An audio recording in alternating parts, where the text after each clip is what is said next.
Petrol डिझेलवर आकारत असलेल्या वाईट आणि व्हॅट आणि सरचार्ज रद्द करावा। हा सरचार्ज रद्द केला तर इंधनाचे दर लक्षणीयरित्या कमी होऊ शकतात, अशी मागणी जयंत पाटलांनी केल्याचं पाहायला मिळतंय। त्या निर्णयामुळे केवळ वाहनधारकांनाच नव्हे तर वाहतूक, शेती आणि उद्योग क्षेत्रालाही मोठा दिलासा मिळेल, असं जयंत पाटलांनी आता म्हटलंय। महाराष्ट्र सरकारला विनंती केलेली आहे की ही अभूतपूर्व परिस्थिती आहे, अशी पूर्वी कधी परिस्थिती नव्हती की ज्यामुळे राज्य सरकारने देखील आपण आपल्या महाराष्ट्रातला डिझेलवरचा, पेट्रोलवरचा कर जर कमी केला तर हे पेट्रोल डिझेल स्वस्त होईल आणि त्याचा परिणाम, त्याचा लाभ सामान्य नागरिकांना महाराष्ट्रात होईल।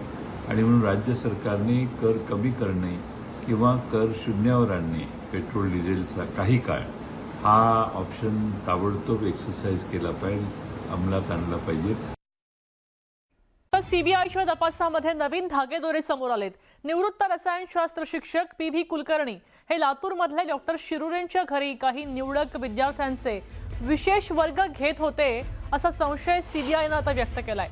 हे वर्ग नियमित अभ्यासासाठी नव्हते तर कथितपणे अगदी लीक झालेल्या प्रश्नपत्रिकेची तयारी करून घेण्यासाठी आयोजित केले जायचे, अशी माहिती मिळते।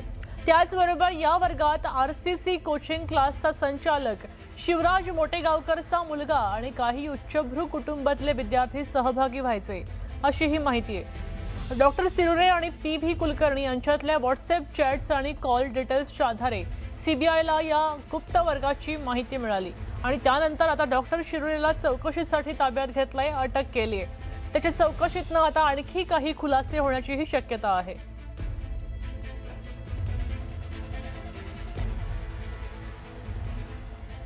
नीट पेपरफुटी प्रकरणी मोठी बातमी समोर आली आहे, कारण नीट प्रकरणी आता अटकेत असलेला तेजस शहा हा पुण्यातल्या अनेक प्राध्यापकांच्या संपर्कात होता, अशी माहिती मिळते।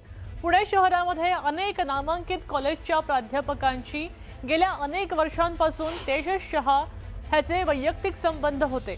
तेजसने शहरामध्ये अनेक खासगी कॉलेजच्या प्राध्यापकांना संपर्क केला होता।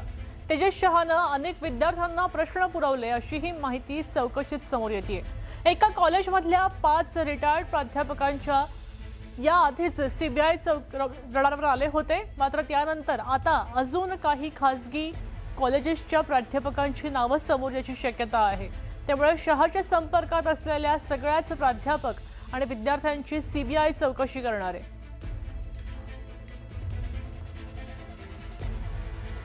असलेल्या मुख्यमंत्री देवेंद्र फडणवीसांनी पंतप्रधान मोदींची भेट घेतली आहे। महाराष्ट्राच्या विकासासाठी अगदी विविध विषयांवर मोदींची चर्चा केली, असं मुख्यमंत्र्यांनी एक्स वरून पोस्ट करत सांगितलं। महाराष्ट्रातले विविध प्रकल्प आणि त्याचबरोबर अभियानांची माहिती सुद्धा पंतप्रधानांनी त्यांना यावेळी दिली। माननीय पंतप्रधान नरेंद्र मोदीजी यांची भेट आणि मार्गदर्शन हे नेहमीच सकारात्मक ऊर्जा देणारं असतं, त्यांचे अतिशय मनःपूर्वक आभार, अशी एक पोस्ट मुख्यमंत्र्यांनी केली आहे।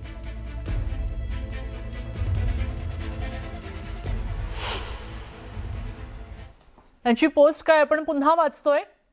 आमचे नेते आणि देशाचे लाडके माननीय पंतप्रधान नरेंद्र मोदीजी यांची आज नवी दिल्ली इथं भेट घेतली। महाराष्ट्राच्या विकासासाठी विविध विषयांवर त्यांचं मार्गदर्शन प्राप्त केलं। महाराष्ट्रातले विविध प्रकल्प आणि अभियानांची माहिती सुद्धा त्यांना यावेळी दिली।